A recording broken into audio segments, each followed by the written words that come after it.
mengapa dan bagaimana menghindari prasangka buruk. Interaksi manusia, baik antar individu, si A dan si B, maupun antar kelompok, kelompok Y dan kelompok Z, tidak dapat dilepaskan dari proses kognitif. Apa yang kita lihat dari orang lain, atau apa yang dilihat orang lain dari kita adalah sebuah informasi. Ia masuk ke dalam sebuah proses kognitif, yang kemudian diproses oleh mekanisme berpikir kita, untuk melahirkan sebuah kesimpulan. Kesimpulan ini bisa berupa penilaian, yang dapat diukur dalam kerangka positif versus negatif. Misalnya kita punya teman yang cara bicaranya kasar. Cara bicara ini adalah sesuatu yang kita tangkap dari dia, kemudian kita proses dalam sistem berpikir kita, dan akan menghasilkan kesimpulan tertentu. Katakanlah kemudian kita menyimpulkan bahwa, oh teman saya ini orangnya pemarah. Proses antara informasi tentang cara berbicara yang kasar, hingga memunculkan penilaian bahwa subjek adalah orang yang pemarah adalah sebuah proses yang berlangsung di dalam kesadaran pikiran kita. Pertanyaannya kemudian, sejauh mana kesimpulan atau penilaian kita terhadap sesuatu atau seseorang memang sesuai dengan fakta tentang orang tersebut? Hal ini tentu saja hal yang pantas untuk ditanyakan lebih lanjut. Apakah tidak mungkin terjadi bias-bias tertentu, yang kemudian membuat penilaian kita menjadi tidak akurat?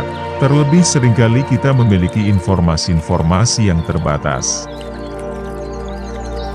Nah, proses penilaian ini yang seringkali berlangsung, bahkan tanpa proses kognitif yang kompleks, dikenal dengan istilah prasangka. Dalam Islam, ia disebut dzon. Psikologi berusaha menjelaskan mengapa prasangka dapat terjadi dan bagaimana mencegah prasangka tersebut sehingga tidak berlanjut pada interaksi yang sifatnya jauh lebih destruktif seperti diskriminasi dan konflik. Islam memberikan rambu-rambu moral agar kita menjauh prasangka yang sifatnya negatif. Dalam Al-Quran, tepatnya pada surat Al-Hujurat ayat 12, memberikan penegasan soal proses psikologis ini. Jauhilah olehmu sebagian besar dari prasangka, sesungguhnya sebagian dari prasangka itu adalah keburukan atau dosa. Dalam hadis, Rasulullah Shallallahu Alaihi Wasallam juga menegaskan bahwa, jauhilah prasangka, karena sesungguhnya prasangka adalah seburuk-buruknya perkataan. Ayat dan hadis di atas memberikan penegasan tentang buruknya prasangka dalam kerangka moral agama Islam. Prasangka ini tentu saja sangat mudah muncul, entah sekedar dalam pikiran kita, atau sudah kita artikulasikan dalam kata-kata maupun perbuatan yang sifatnya diskriminatif. Secara sederhana, prasangka dapat muncul dalam proses membuat penilaian sebelum mengetahui fakta yang relevan tentang suatu objek atau individu. Ia juga dapat muncul dalam sikap yang tidak masuk akal, atau juga munculnya tendensi untuk menilai segala hal, bahkan yang sama sekali tidak terkait dengan kita. Jika dilihat dari sejauh mana prasangka muncul dalam diri individu atau dalam proses interaksi sosial, maka prasangka dapat dibagi ke dalam 3 level. Pertama, prasangka yang sifatnya kognitif atau masih berada dalam pikiran kita. Hal ini merujuk pada munculnya penilaian tertentu terhadap orang lain berdasarkan informasi yang sangat mungkin sifatnya terbatas atau bahkan tidak valid. Belum lagi, kita juga seringkali memiliki bias-bias tertentu yang lahir dari pengalaman masa lalu kita. Pada level ini, prasangka masih berada di dalam pikiran individu dan mungkin tidak memiliki dampak sosial kecuali implikasi psikologis di dalam pikiran kita yang jika dilanjutkan kemungkinan akan mempengaruhi cara kita berinteraksi dengan orang lain. Pada sisi lain, ketidakakuratan penilaian ini tidak selamanya bersifat negatif. Dalam Islam, ada istilah prasangka baik, husnudzon, yang meskipun sama-sama berangkat dari penilaian yang tidak akurat. Namun lebih dianjurkan, karena lebih sehat bagi pikiran kita dan dapat menjadi basis bagi munculnya sikap dan perilaku positif terhadap orang lain. Kedua, prasangka yang sudah mempengaruhi perasaan, feeling, kita. Pada level ini, penilaian kita terhadap orang lain telah mempengaruhi sikap dan emosi kita. Misalnya, kita melabelkan sifat atau karakteristik tertentu pada seseorang, katakanlah, pembohong. Penilaian ini kemudian akan mempengaruhi perasaan kita ketika kita bertemu dengan dia. Sebaliknya, prasangka yang positif atau baik juga akan menghasilkan perasaan yang lebih positif ketika kita berada di dekat orang yang menjadi target kita. Sekali lagi, meskipun keduanya sama-sama berbasis pada penilaian yang kurang atau bahkan tidak akurat.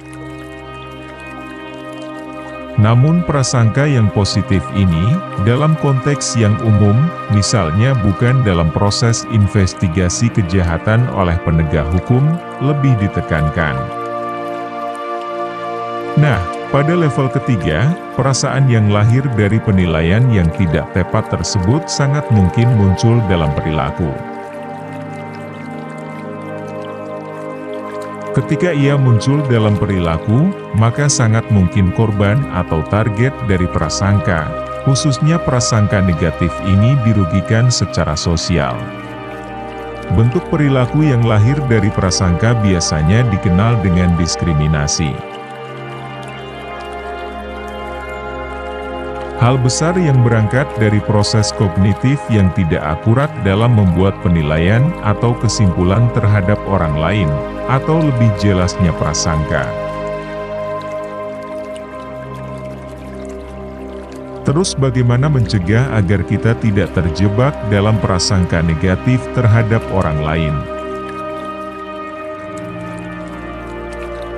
Islam memberikan kecaman yang keras kepada mereka yang berperilaku berdasarkan prasangka. Kita tahu istilah bahwa fitnah lebih kejam daripada pembunuhan. Tentu saja, karena fitnah sangat mungkin lahir dari prasangka yang ada di dalam pikiran kita. Firman Allah menegaskan terkait dengan prasangka yang sangat mungkin memunculkan pergunjingan dengan kecaman yang keras. Masih di dalam Quran Surat Al-Hujurat ayat 12. Dan janganlah kalian saling menggunjingkan yang lain.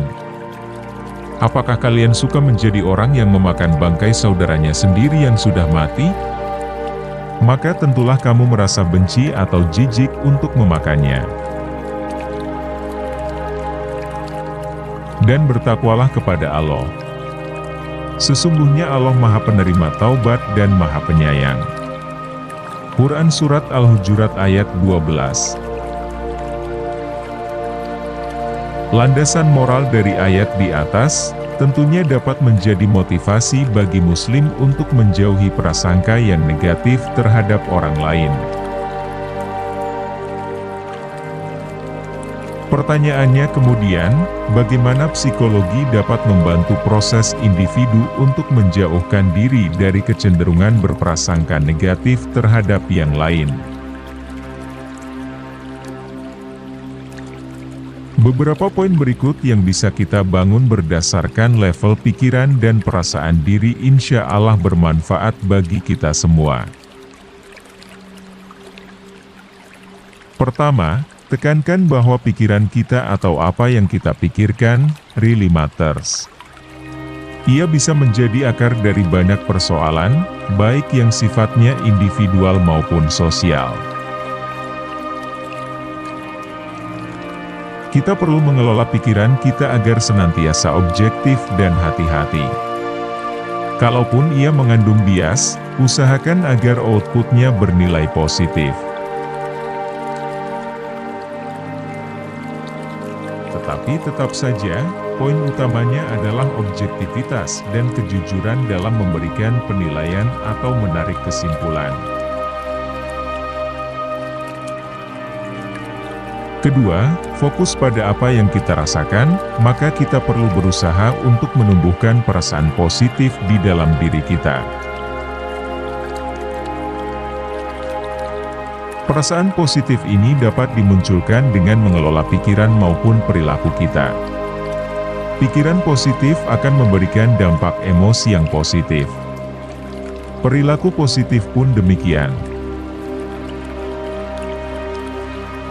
Misalnya apa yang kita rasakan setelah kita memberikan sesuatu kepada orang lain. Orang lain tersebut bisa jadi merasa bahagia, karena menerima apa yang dia butuhkan. Energi negatif yang muncul dalam prasangka, ibarat kotoran yang masuk di dalam air. Ia dapat dibersihkan dengan terus-menerus menambahkan air yang jernih ke dalamnya. Jadi dapat kita simpulkan pertama pahami terlebih dahulu prasangka negatif itu muncul kenapa pikiran kita sangat sempit, jadi kita tidak memiliki cukup banyak alternatif informasi untuk memberikan penilaian terhadap situasi eksternal yang kita hadapi. Kedua, perluas peta pikiran kita. Semakin lengkap dan detail peta yang kita miliki maka semakin kecil peluang untuk tersesat.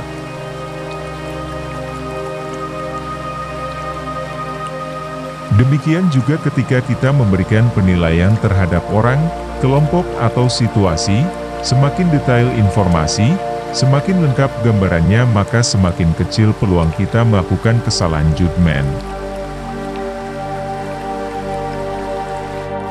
Cara memperluas peta pikiran adalah dengan bertanya, melakukan klarifikasi dan dalam Islam dikenal konsep bertanya yaitu bertabayun. Mudah-mudahan apa yang kami sajikan dalam konten ini bisa bermanfaat untuk kita. Jika suka pada konten yang kami sajikan, jangan lupa like, share, komen dan subscribe. Terima kasih.